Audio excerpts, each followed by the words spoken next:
Hi guys, nandito po ako ngayon sa kanto ng aming area.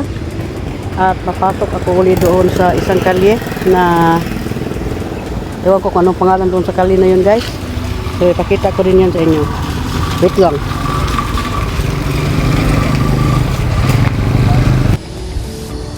Ayan guys, familiar man kayo siguro dito na napunta na ako dito guys, no? Itutuloy ko lang ito hanggang sa dulo nang walang hanggan, char. Ano kasi yang pumunta ako dito noon, medyo umaambon, so medyo wala kayong sobrang makikita dyan, no? Pero habang maglakad tayo, out of curiosity, dapat puntahan natin yung doon sa dulo guys, no? Ayan, susundan lang ninyo ako guys kung ano ang mangyari dito. Baka mamaya mayroon ding aso. Medyo interior ito guys. At handyan pa yung yung rambutan na marami. So ituloy natin ito ngayon guys, ha. Itong ating pagbablog dito banda. Good morning sa lahat. Ito naman yung si Kamimay ninyo, yung lulang gala ninyo, dito lang banda maglalakad, ha.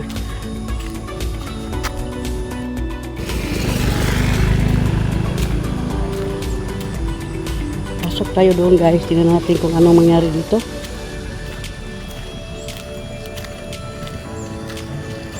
Pero may aso dito sa tabi guys, ha.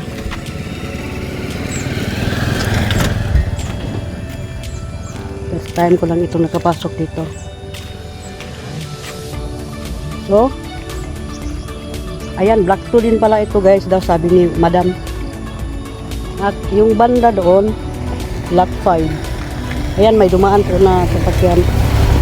So, ayan. Ang ganda dito guys. Very cool. Ayan, oh. So, katapat lang ito ng Phase 9C guys.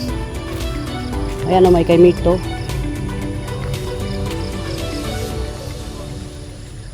Kaso lang, minsan-minsan lang kasi ako pumunta dito.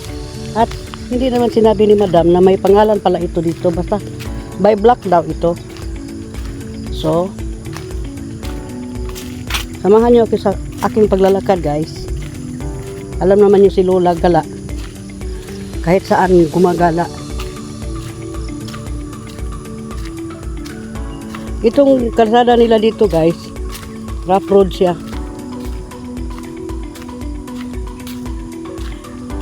Hindi pa siguro ito napansin sa barangay, no?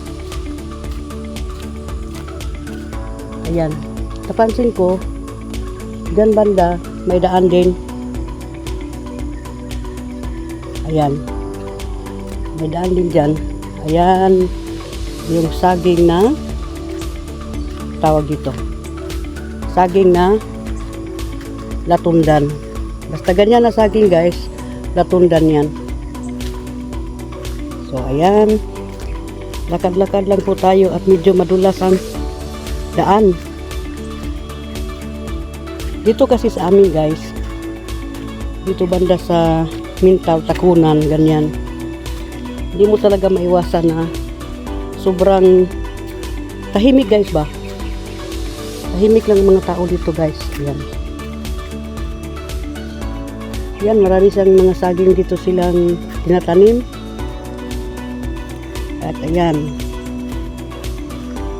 Ang time check is 6:36 in the morning. Dandahan lang po ako naglalakad. At may maganda palang bahay din dito guys. Sa loob. Diba? Wow, may mga maya dyan guys, oh. Maya. Ayan, oh. Kumakain ng damo.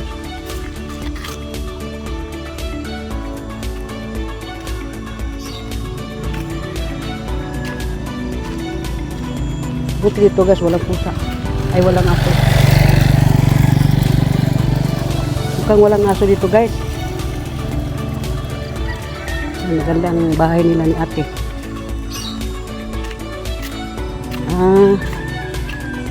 Siguro ang pagbili dito sa lupa guys, yung yung hindi housing ba, hindi katulad sa amin. Yung lugar na ito is bumili ka lang ng lupa.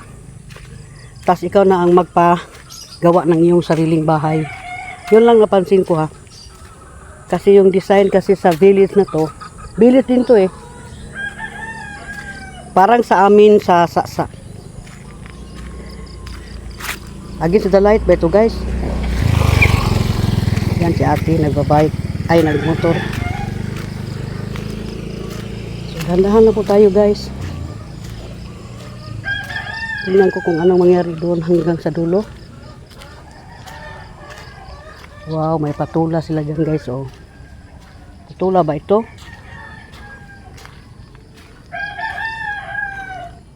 Wala mang bunga guys. Ayan oh.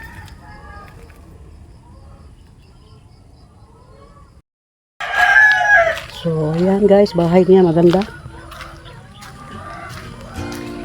So, ayan na naman ang rambutan guys. Kita ninyo? Daming bunga oh.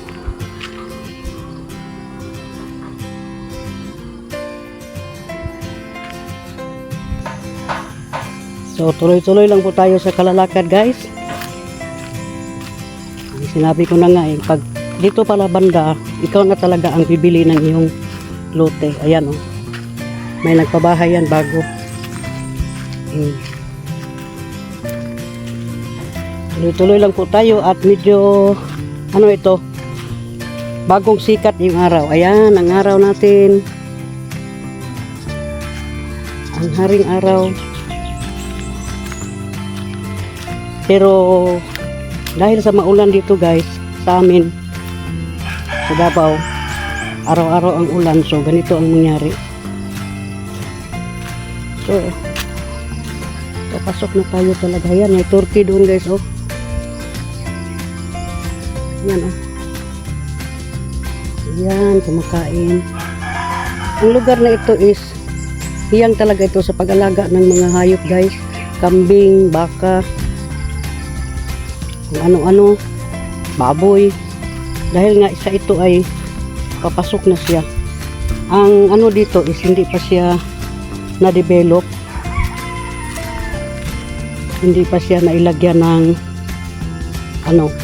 magandang kalsada. At sana naman makapanood yung barangay dito na meron palang ganito dito no. Ang natakot lang ako dito guys, baka mamaya merong ang tawag dito, aso lang ba. So hindi sinasabi ni ate na dito, lang pala dito yung talagang may mga bahay lang sa looban.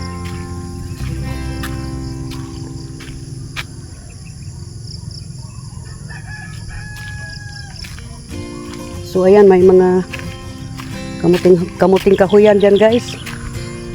Wala pa itong laman, baka ganito. Hindi naman to yellow.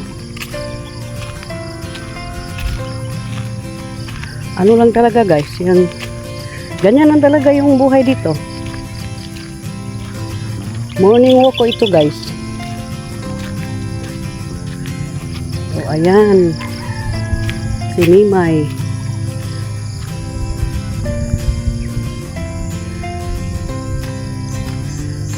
Dito talaga mga kabuhayan dito guys, walang tahimik lang talaga sila.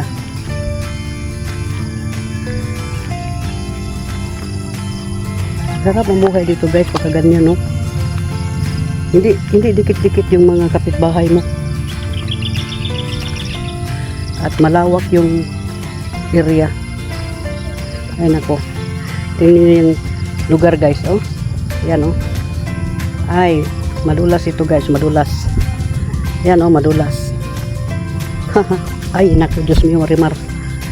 Saan ba ito magpunta? Aha. Ay wala na pala itong dito, dida na pala guys, sorry po. Ganito lang talaga ha. Dida na pala siya. So ayan oh, may mga manok pa siya nalaga dyan guys oh. Yung mga chicken nila. Ayan. Unsa ni nga lugar diri ma'am? San Lorenzo na ni dire? Did na ni diri no, di natakagi diha no. Sige. Nag-vlog ra ko. Ayan yung manok nila guys. Oh. Ayan, handahan lang. Uwi na tayo guys. Uwian na. Sobra talagang matahimik dito guys. Bagay na bagay sa akin na senior. Lola. Ganun talaga yung dito.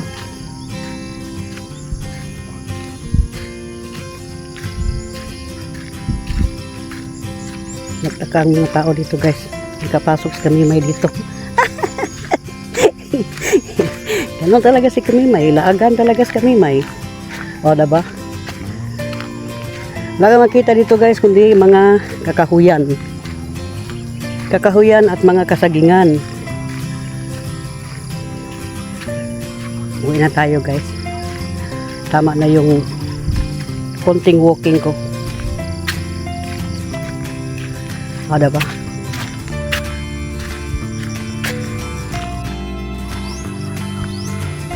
Yan guys, ang puno ng kanilang lansunis pero hindi pa nila na-harvest.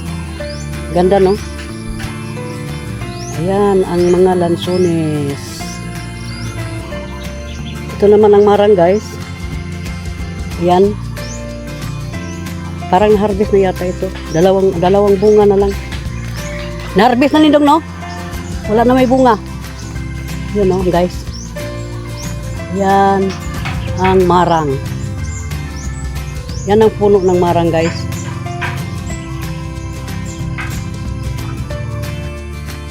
So pauwi na ako guys. At itong lugar na ito is pala siya, San Lorenzo. Meron pa sana akong kunan doon ng guys, yung puno ng video. Yung puno na maganda, maraming hitik sa bunga na pomelo. Pero sa sobrang lakas ng music, hindi ko na makuha. So patuloy na tayo at uuwi na ako. Ayan. Thank you so much guys for watching my video. Tara. Uwi na ako. At God bless.